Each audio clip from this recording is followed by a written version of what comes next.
মা তারার একদম প্রথম লুক। জয় মা তারা, সকলেই জয় মা তারা। দুর্গাপুরের বুকে খুলে গেল অপূর্ব সুন্দর মা তারার এই মন্দির। তো চলো আজকে এক ঝলক তোমাদেরকে পুরো মন্দিরটা ঘুরিয়ে দেখিয়ে দিই। আশা করব তোমাদের ভালো লাগবে, ভালো লাগলে পেজটাকে ফলো করে দিয়ে যাবে, আর কমেন্টে অবশ্যই জয় মা তারা লিখতে ভুলবে না। তো দুর্গাপুরের বুকে এত সুন্দর একটা মন্দির, চলো আমরা আজকে পুরো মন্দিরটা ঘুরে দেখাবো। খুব ভালো লাগবে দেখবে, পুরো মন্দির পরিসরটা তোমাদেরকে আজকে ঘুরে দেখাচ্ছি। তো এইটা হলো মূল মন্দির, মূল গর্ভগৃহ, এটা দিয়ে প্রবেশ করি ভিতরে।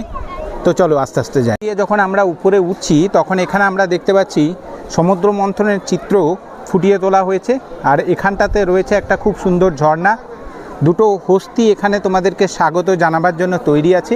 আর এই হলো মূল মন্দিরের গর্ভগৃহ। আস্তে আস্তে এই সিঁড়ি দিয়ে আমরা উপরে উঠে মূল মন্দিরে মা তারার দর্শন করব। উপর থেকে মন্দিরটা দেখায় তোমাদের, দেখো কি সুন্দর লাগছে মন্দিরটা, নিচের দৃশ্যটা খুব সুন্দর লাগছে।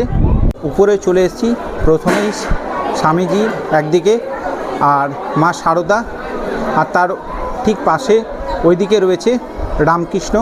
এইদিকে মূল দরজা, এদিক দিয়ে প্রবেশ করব ভিতরে। চলো ঢুকেই বাঁ দিকে পড়বে তিরুপতি বালাজি আর নারায়ণ লক্ষ্মীর খুব সুন্দর এখানে চিত্রাঙ্কন করা হয়েছে।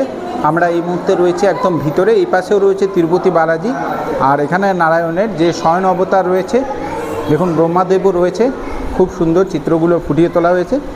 আর এই হলো মায়ের গর্ভগৃহ।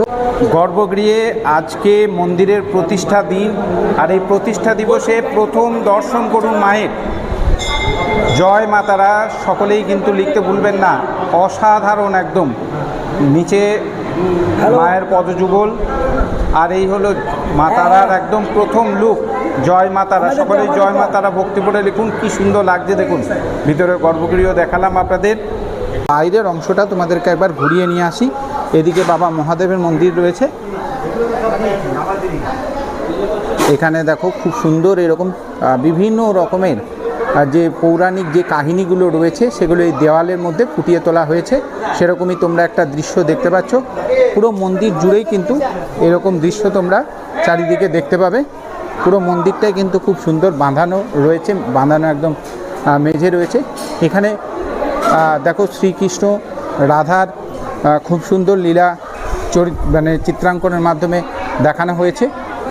আর এদিকেও দেখায়, মানে দেওয়াল জুড়ে প্রত্যেকটাই খুব সুন্দর। এখানে চওড়া যে একটা বারান্দা রয়েছে, যেখানে যে সমস্ত ভক্তবৃন্দ আসবে তাদের বসার জন্য খুব ব্যবস্থা সুন্দর করা হয়েছে। আর অনেকেই বসে রয়েছে খাওয়া দাওয়া করার পর।